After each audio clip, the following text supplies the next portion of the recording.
नमस्कार। मैं अरुण के शर्मा, एनालिस्ट वन थॉट।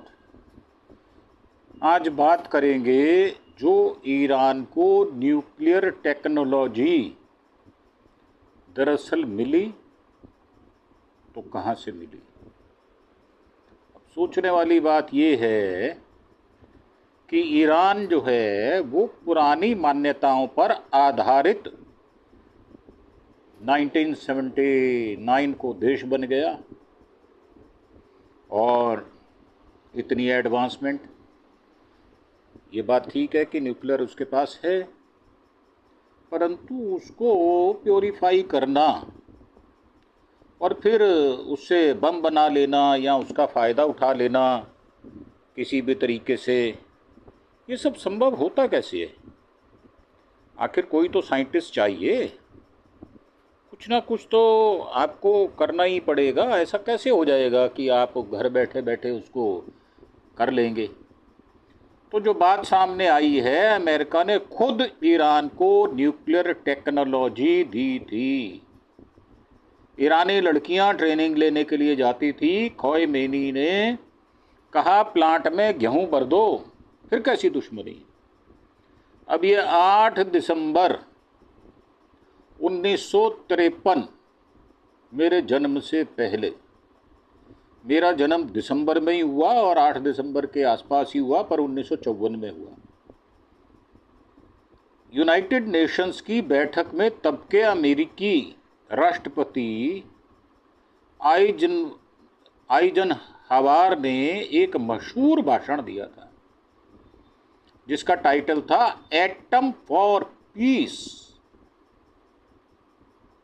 अब क्योंकि 1945 में तो उन्होंने बम छोड़ा ही था जापान पे, अब उसके बाद तो विध्वंस हुआ था। ताज़ा उदाहरण था, 8 वर्ष पहले की बात है। तो उससे पीस कैसे हो गया, वहाँ तो हजारों आदमी मर गए थे। तो उन्होंने कहा परमाणु हथियारों को सिर्फ सैनिकों के हाथों से छीन लेना ही काफ़ी नहीं, इसे लोगों के हाथों में दे देना चाहिए जो इसे शांति के लिए इस्तेमाल करना जानता हो।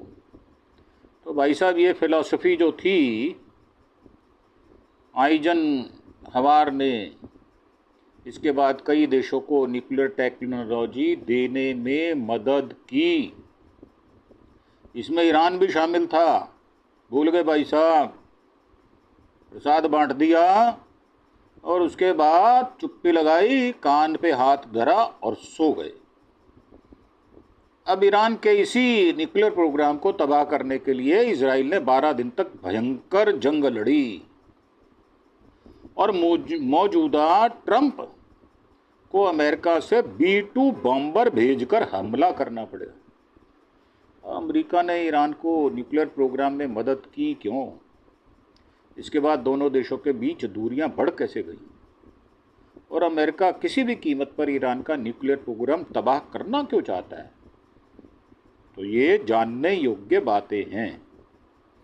68 साल पहले ईरान के न्यूक्लियर प्रोग्राम पर कैसे मेहरबान हुआ था अमेरिका। वो आइजनहावर चाहते थे कि अमेरिका के सहयोगी देश परमाणु ऊर्जा का इस्तेमाल खेती, इलाज, बिजली पैदा करने के लिए करें।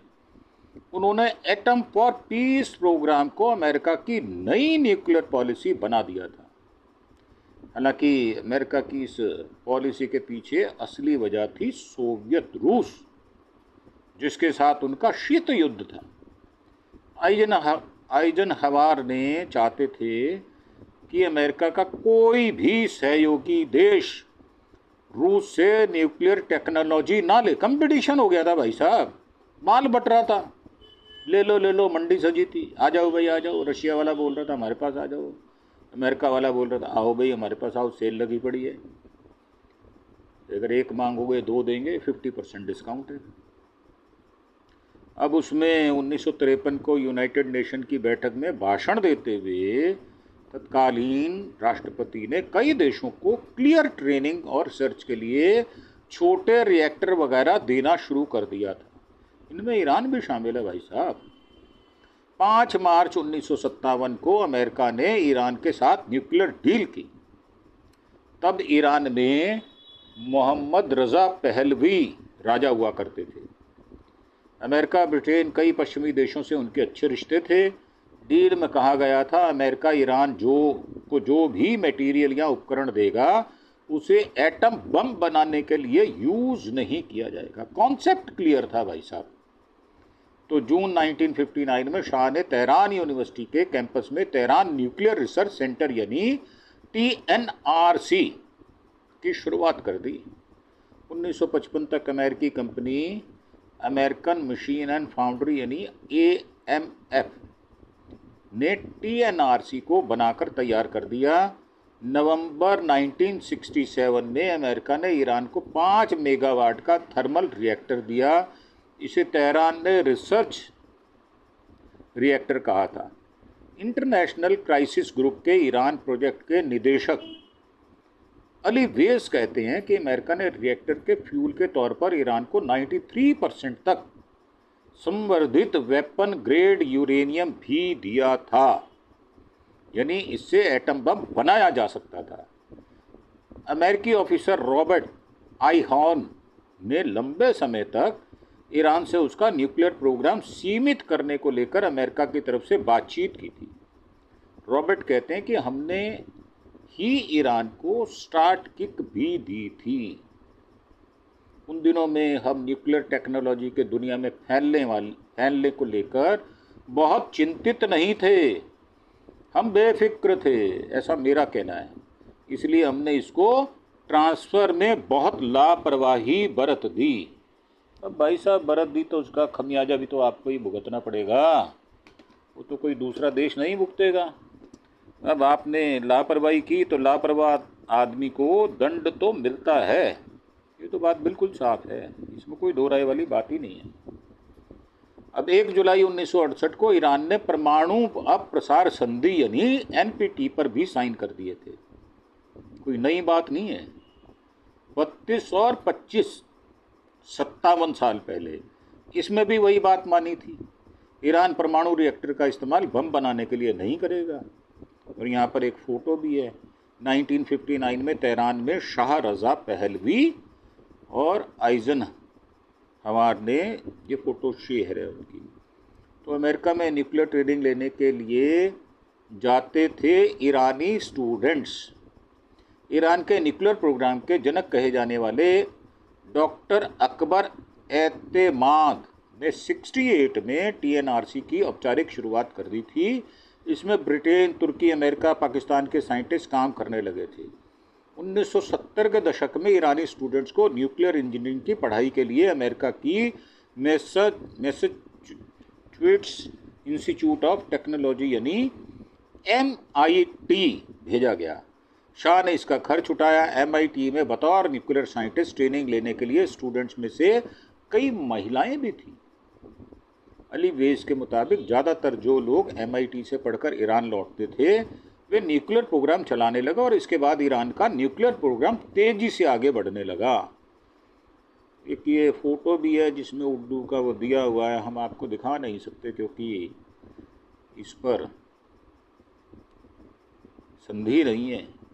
तो 1968 के ईरानी अखबार में यह कहा गया था कि ईरान के न्यूक्लियर प्रोग्राम में शामिल साइंटिस्ट में 1/4 25% महिलाएं थीं। तब ईरान बड़ा बुलंद देश हुआ करता था, वहाँ पर पुरातनवादी बातें नहीं थीं। ईरान ने तेल के से हुए कमाई अपने महंगे न्यूक्लियर प्रोग्राम में लगाई थी। ईरान के शाह ने 3 वजहों से न्यूक्लियर प्रोग्राम पर खूब पैसा बहाना शुरू किया। अमेरिकी राष्ट्रपति रिचर्ड निक्सन की पॉलिसी थी। यूनाइटेड नेशंस के कोऑर्डिनेशन एसोसिएट मिशेल गिल्डी अपने रिसर्च पेपर में लिखते हैं कि निक्सन ईरान के साथ संबंध बेहतर करना चाहते थे। मई 1972 में निक्सन की तेहरान यात्रा के दौरान शाह को मन चाहे हथियार खरीदने के लिए ब्लैंक चेक मिला था, कोरा चेक। लिख लो भाई साहब, जितने पैसे लिखने लिख लो, लूट का माल है, तेल का पैसा। तो मार्च 1974 में शाह ईरान ने 20 न्यूक्लियर रिएक्टर शुरू करने की घोषणा की। 2 ही महीने बाद अमेरिकी राष्ट्रपति रिचर्ड निक्सन ने कई साइंटिस्ट को तेहरान भेजा। बुशहर में 2 परमाणु रिएक्टर बनने भी शुरू हो गए थे।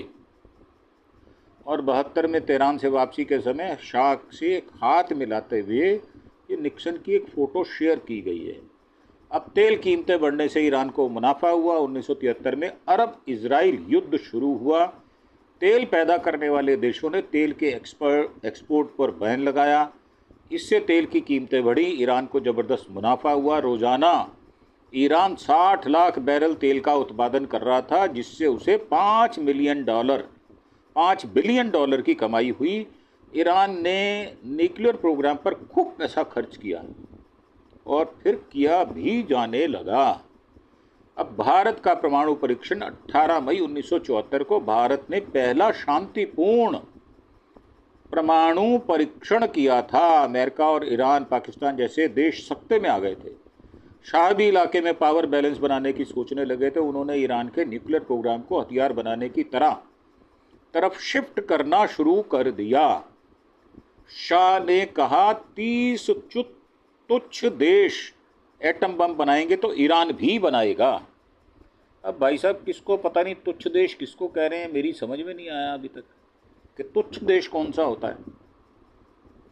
तो 18 दिसंबर 1972 को ईरान ने अपना खुद का न्यूक्लियर रिएक्टर और एक बड़ा पावर प्लांट बनाने की घोषणा की थी। 18 मार्च 1974 को शाह ने कहा कि ईरान अगले 20 साल में 23,000 मेगावाट न्यूक्लियर एनर्जी बनाएगा। अप्रैल में ईरान की परमाणु ऊर्जा संस्था यानी atomic energy organisation of Iran AEOI की शुरुआत हुई। अब शाह सिर्फ अमेरिका पर निर्भर नहीं रहना चाहते थे। उन्होंने अमेरिका के अलावा फ्रांस, जर्मनी सहित कई पश्चिमी देशों के साथ अरबों डॉलर की नई न्यूक्लियर डील की। इसके तहत ईरान के बुशर और इस्फहान में न्यूक्लियर प्लांट लगाए जाने थे। 1974 में फ्रांस की सैक्ले न्यूक्लियर फैसिलिटी का दौरा करते हुए शाह पहलवी यहाँ नज़र भी आ रहे हैं। एक तरफ शाह ने IAEA से वादा कर रखा था ईरान परमाणु हथियार बनाने की कोशिश नहीं करेगा। दूसरी तरफ वह कई इंटरव्यू में कह रहे थे कि ईरान जल्द ही परमाणु हथियार बना सकता है। तो ये दोहरी नीति, फंस गया उसमें। जून 1974 में उन्होंने फ्रांसीसी अखबार लेंस इन्फॉर्मेशंस से परमाणु हथियार बनाने के सवाल पर कहा, निश्चित रूप से जल्द ही, लेकिन भारत के उलट हम पहले लोगों के बारे में सोचेंगे, फिर टेक्नोलॉजी के बारे में। 2 ही दिन बाद शाह ने फ्रांस के ले मोंडे अखबार से कहा, अगर इस इलाके में हर छोटा देश परमाणु हथियारों से लैस होना चाहता है तो शायद किसी भी दूसरे देश का राष्ट्रीय हित भी ऐसा ही करने में हो। तो सितंबर 1975 में शाह ने साफ कहा, पाकिस्तान और भारत न्यूक्लियर ताकत के बारे में बात कर रहे हैं। 20 से 30 छोटे और तुच्छ देश, यहाँ तक कि लिबिया भी, तुच्छ मतलब छोटे, लिबिया भी परमाणु हथियार बनाने की बात कर रहा है। मुझे लगता है कि ईरान को भी अपनी पॉलिसी बदलनी होगी। तो 2008 में अकबर एतमाद ने भी माना था शाह एटम बम बनाने की कोशिश कर रहे थे। उन्होंने कहा, मुझे शक था कि शाह बम बनाने की सोच रहे हैं। मेरी उनसे 3 घंटे बात हुई थी। उन्होंने कहा कि ईरान इस इलाके में सबसे मजबूत, उसे परमाणु बम बनाने की ज़रूरत नहीं है, लेकिन अगर शाह सत्ता में रहते तो परमाणु हथियार जरूर बनाते, क्योंकि पाकिस्तान, भारत, इजराइल बना चुके थे। अमेरिका ने 8 रिएक्टर देने की बात कही जो कभी नहीं दिए गए, दिए ही नहीं। अमेरिका के लिए ईरान का न्यूक्लियर बम बनाने का इरादा चिंता की बात थी। IAEA ने भी इसकी आशंका जताई थी। इस पर शाह ने तब कुछ वैसा ही कहा था जो आज ईरान कहता है कि ये उसका हक है कि वह यूरेनियम का संवर्धन कर सकता है। जुलाई 1978 में अमेरिका और ईरान के बीच समझौता हुआ कि अमेरिका ईरान को 8 न्यूक्लियर रिएक्टर और मोस्ट फेवर्ड नेशन का स्टेटस देगा। बदले में ईरान को यह गारंटी देनी होगी कि बिना अनुमति के यूरेनियम का संवर्धन नहीं करेगा। हालांकि अमेरिका ने ईरान को ये रिएक्टर कभी नहीं दिए, क्योंकि इसके बाद ईरान में इस्लामिक क्रांति हो गई। 79 में सत्ता बदली, नई इस्लामिक सरकार से अमेरिका के रिश्ते बिगड़ते चले गए। तेहरान में शिया धर्मगुरु रुहुल्लाह खोमेनी की तस्वीर के साथ शाह को हटाकर इस्लामिक सरकार की मांग के नारे लगाते हुए लोगों की फोटो शेयर की थी। और खोमेनी ने कहा, न्यूक्लियर रिएक्टर में गेहूं भर दो। जनवरी 1978 में ईरान में इस्लामिक क्रांति शुरू हुई। शिया धर्म गुरु रुहुल्लाह खोमेनी की अगुवाई में लोग शाह से आज़ादी, इस्लामिक शासन की मांग कर रहे थे। 8 सितंबर 1978 को शाह के विरोध में कोम शहर में जुलूस निकाला गया। इस पर सेना ने गोलियां चलाई थी। इसके बाद पूरे ईरान में रज़ा शाह का विरोध शुरू हो गया था। 16 जनवरी 1979 को शाह को परिवार सहित ईरान से इजिप्ट भागना पड़ा था।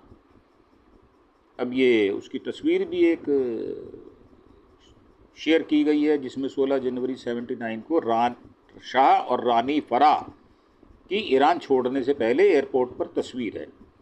1 फरवरी को खोमेनी 14 साल का वनवास काटकर ईरान आ गए।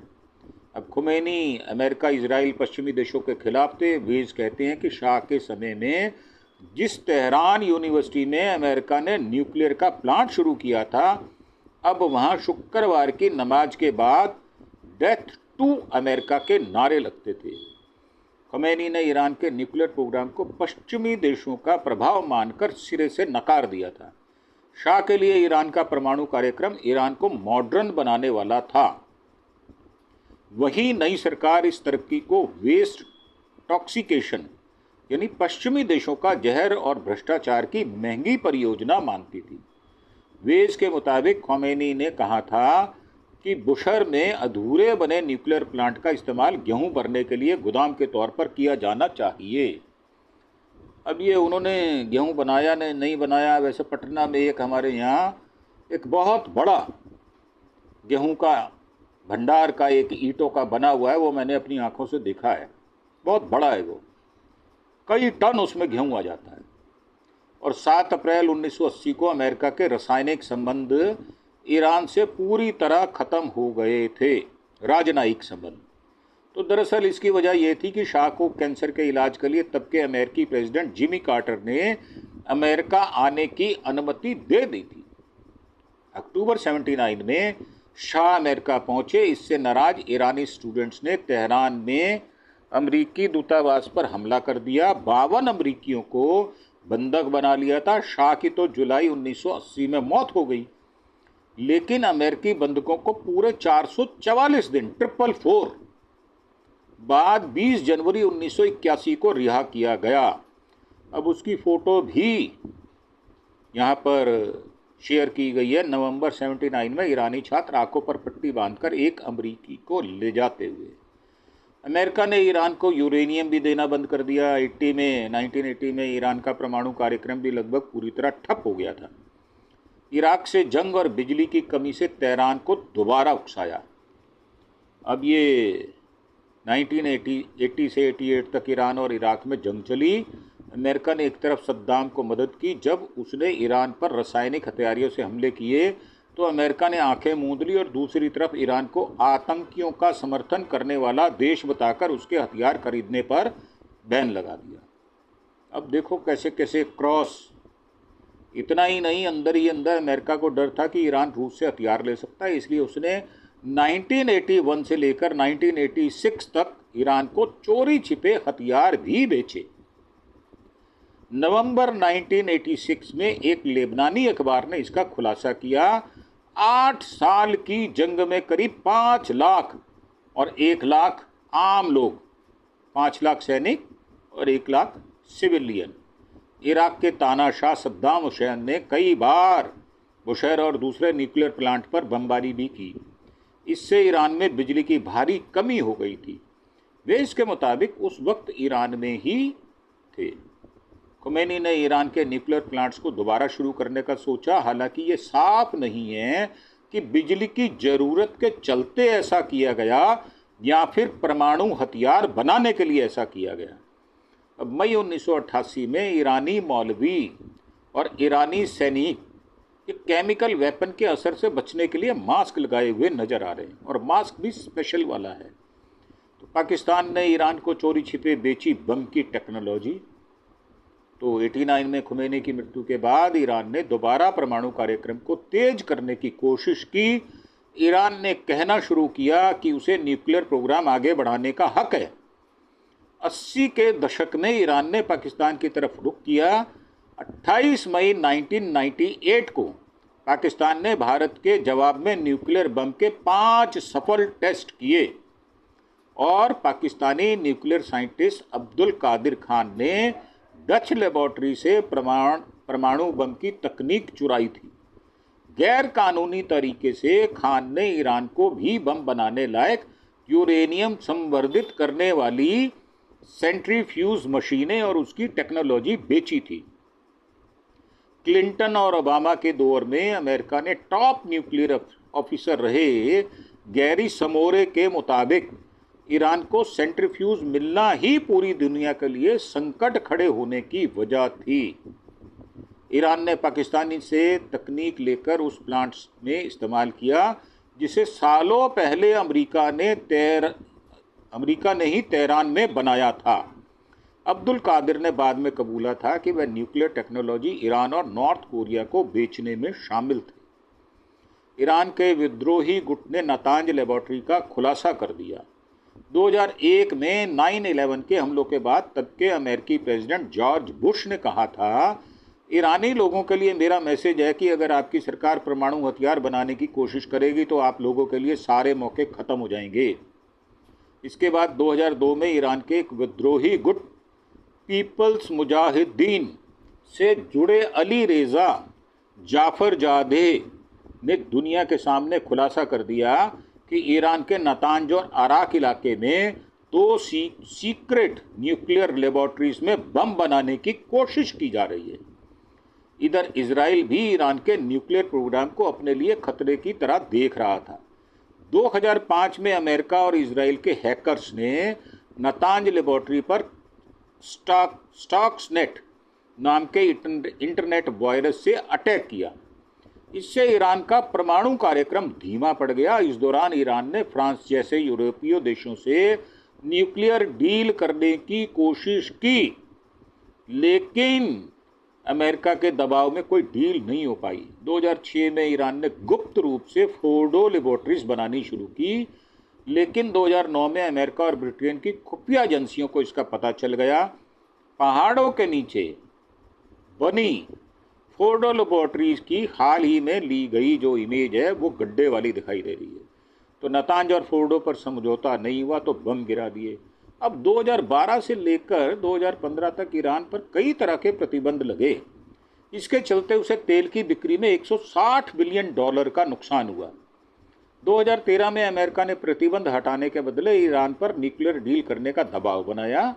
ईरान का कहना था कि वह समझौते के लिए तैयार है, बशर्ते उसको कुछ यूरेनियम संवर्धन करने की अनुमति दी जाए। अब जुलाई 2015 तक नातांज और फोर्डो में लगभग 20,000 सेंट्रीफ्यूज मशीनें काम कर रही थीं। इससे करीब 8 परमाणु बम बनाए जा सकते थे। अब वो बनाए गए या नहीं बनाए गए, देखने वाली बात ये है। अब वो 2015 में ईरान ने P5+1 ग्रुप यानी अमेरिका, ब्रिटेन, फ्रांस, चीन, रूस और जर्मनी के साथ समझौता किया। इसके तहत दोनों प्लांट से यूरेनियम के संवर्धन पर सख्त प्रतिबंध लगाए गए। बदले में ईरान पर लगे ट्रेड बैन हटा लिए गए। हालांकि ईरान गुपचुप तरीके से यूरेनियम का संवर्धन करता रहा और P5+1 ग्रुप के विदेश मंत्रियों के साथ समझौते की बातचीत के दौरान ईरान के विदेश मंत्री मोहम्मद जावेद ज़रीफ, ये बीच में इनकी फ़ोटो है जो शेयर की गई। मई 2018 में ट्रंप ने JCPOA का समझौता रद्द कर दिया और ईरान पर ज़्यादा सख्त नियम लगा दिए। यहीं से बात बिगड़ने लग गई। ईरान इस बैन को मानने को तैयार नहीं हुआ। इसके बाद कई बार अमेरिका ने ईरान पर नए सिरे से न्यूक्लियर डील करने का दबाव बनाया। जब ऐसा नहीं हो सका तो 13 जून 2025 को इजराइल ने ईरान पर हमला कर दिया। नतांज और फोर्ड जमीन के करीब 200 फुट नीचे गहराई में बने बंकर में है। इन्हें तबाह करने के लिए सिर्फ अमेरिका के पास ऐसे B-2 बॉम्बर विमान हैं जो 30,000 किलो के बंकर बस्टर बम गिरा सकते थे। 22 जून को अमेरिका के B-2 बम्पर विमानों ने ईरान की न्यूक्लियर साइट्स पर बम गिरा दिए। इसके बाद ट्रंप ने कहा कि हमने ईरान में तीनों न्यूक्लियर साइट्स पर सफल अटैक पूरा किया है, अब ये शांति का समय। इसके बाद इजराइल और ईरान सीज फायर को तैयार हुए। अब ये इस्फहान की फ़ोटो पहले की और बाद की शेयर की गई है। 3 न्यूक्लियर लेबॉर्ट्री पर अमेरिका के हमले से पहले और बाद की तस्वीरें हैं। हालांकि अमेरिकी न्यूज़ चैनल CNN और न्यूयॉर्क टाइम्स ने कहा है कि अमेरिका के हमलों में ईरान का न्यूक्लियर प्रोग्राम तबाह नहीं हुआ। कुछ मीडिया रिपोर्ट्स में ये भी कहा गया है कि ईरान ने पहले ही इन प्लांट्स से संवर्धित यूरेनियम हटा लिया था। हालांकि ट्रंप ने इन सभी दावों को झूठा करार दिया है। अब अमेरिका को खुली जंग में क्यों उतरना पड़ा, ईरान पर बंकर बस्टर बमों की पूरी खेप कैसे बरसा दी, ये हमने आपको पहले भी बताया है और अभी आपको 2-3 और एपिसोड्स देखने को मिलेंगे आज और कल के दरमियान। तो ये पूरे हमने शुरू से लेकर आज तक की हिस्ट्री आपको बताई। आपको ये कैसी लगी हमारी प्रस्तुति और आप इसको किन निगाहों से एनालाइज करना चाहेंगे। तो ये काफ़ी मेहनत से हमने आपको बताया है, काफ़ी इसमें एनर्जी और टाइम हमारा लग जाता है। उसके बावजूद भी भाई साहब, माताओं, बहनों, भाइयों, दोस्तों, कम से कम सब्सक्राइब तो करो। कम से कम हमारी ये रिक्वेस्ट तो मानो आप। हम तो हाथ जोड़ के आपसे विनम्र प्रार्थना ही करते रहते हैं और आप हमें सब्सक्राइब करते नहीं हैं, तो मन में कई बार दुख भी होता है। अब दुख को लेकर जाएं कहाँ, फिर वापस आपके पास ही आते हैं और फिर से प्रार्थना करते हैं कि आप हमारे चैनल अरुण के शर्मा एनालिस्ट वन थॉट को प्लीज़ प्लीज़ प्लीज़ सब्सक्राइब अवश्य करें। इसी के साथ आपसे आज्ञा लेते हुए विदा लेते हैं और आपको धन्यवाद। Thank you. जय हिंद, जय भारत।